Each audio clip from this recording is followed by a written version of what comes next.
Praise the Lord. கர்த்தரும் இரட்சகருமாகிய இயேசு கிறிஸ்துவின் இனிய நாமத்தினாலே உங்கள் அனைவருக்கும் என் அன்பின் வாழ்த்துக்கள். இந்த நல்ல நாளை காண செய்த தேவனுக்கு ஸ்தோத்திரம் உண்டாவதாக. கர்த்தருடைய கிருபை உங்கள் அனைவரையும் சூழ்ந்து கொள்வதாக. ஆதியாகமம் 7வது அதிகாரம் 17வது வசனம். ஜலப்பிரளயம் 40 நாள் பூமியின் மேல் உண்டான போது ஜலம் பெருகி பேழையை கிளம்ப பண்ணிட்டு அது பூமிக்கு மேல் மிதந்தது. கர்த்தருடைய பரிசுத்த நாமத்திற்கு மகிமை உண்டாவதாக.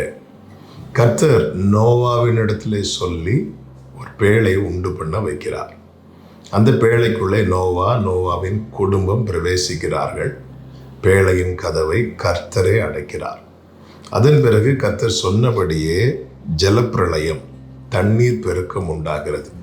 40 நாள் பூமியை மேல் உண்டாகி ஜலம் பெருகிற்று என்று சொல்லப்பட்டிருக்கிறது. ஜலம் பெருகின போது பூமியில் உள்ள எல்லாமே மூழ்கினது. ஆனால் இந்த பேழை பூமிக்கு மேல் மிதந்தது என்று சொல்லப்பட்டிருக்கிறது. இதனால் நோவா மட்டுமல்ல, அவன் குடும்பமே காக்கப்பட்டது. என கேட்கிற அன்பு சகோதரா சகோதரி, இந்த நோவாவினாலே அவனுடைய குடும்பம் காக்கப்படுகிறது. இந்த நோவா யார் அப்படின்னு பைபிளில் சொல்லப்பட்டிருக்கிறது. அவன் தேவனோடு சஞ்சரித்து கொண்டிருந்தான் என்று 6வது அதிகாரம் 9வது வசனத்திலே சொல்லப்பட்டிருக்கிறதை பார்க்க முடியும். தேவனோடு சஞ்சரிக்கிறவன் உண்டு பண்ணுகிற பேழை மூழ்காது. தேவனோடு சஞ்சரிக்கிறவனால் உண்டு பண்ணுகிற அல்லது உருவாக்கப்படுகிற பேழை எந்த ஜலப்பிரளயம் வந்தாலும் மூழ்காது. நமக்கு தேவன் ஒரு வாழ்க்கையை தந்திருக்கிறார், குடும்பத்தை தந்திருக்கிறார். நாம் தான் உத்தரவாதி.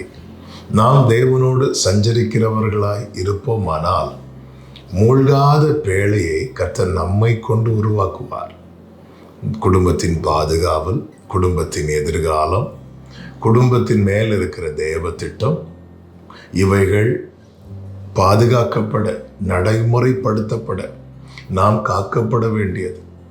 நாம் அந்த வார்த்தை என்னும் பேழைக்குள்ளே இருக்க வேண்டியது மிக மிக அவசியமாக இருக்கிறது. இன்னைக்கு அநேகர் குடும்பத்தை காக்க என்னெல்லாமோ முயற்சி எடுக்கிறாங்க.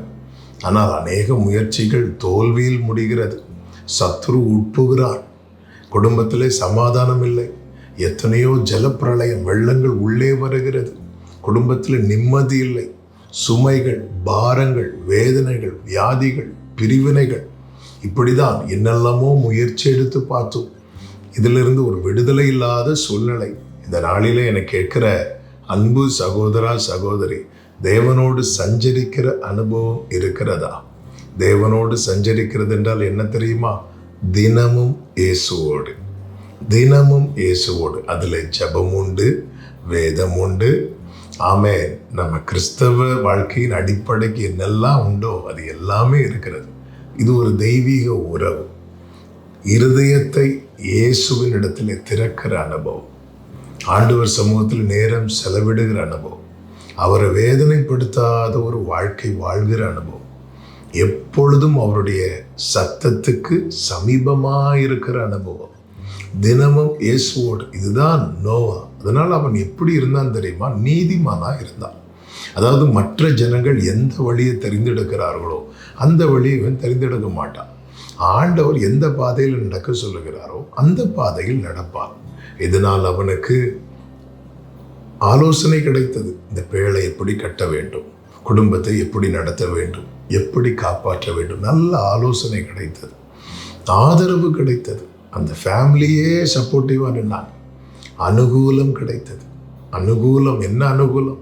இவன் பேழை கட்டி முடிகிறது வரை எந்த ஒரு காரியம் இவனை தடை பண்ணவில்லை. கர்த்தர் அப்படிப்பட்ட ஃபேவர், அந்த கிருபையை கொடுத்தார். இதனால பேழை கட்டப்பட்டது, குடும்பம் காக்கப்பட்டது, அந்த குடும்பம் ஆசீர்வதிக்கப்பட்டது, தலைமுறை ஆசீர்வதிக்கப்பட்டது.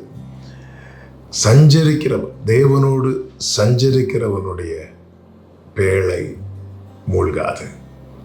நம்முடைய வாழ்க்கை தேவனோடு சஞ்சரிக்கிற, தினமும் இயேசுவோடு என்கிற நிலையிலே நம்முடைய வாழ்க்கை காணப்படுமானால் அது குடும்பத்தை பாதுகாக்கிற பேழையாக மாறும்.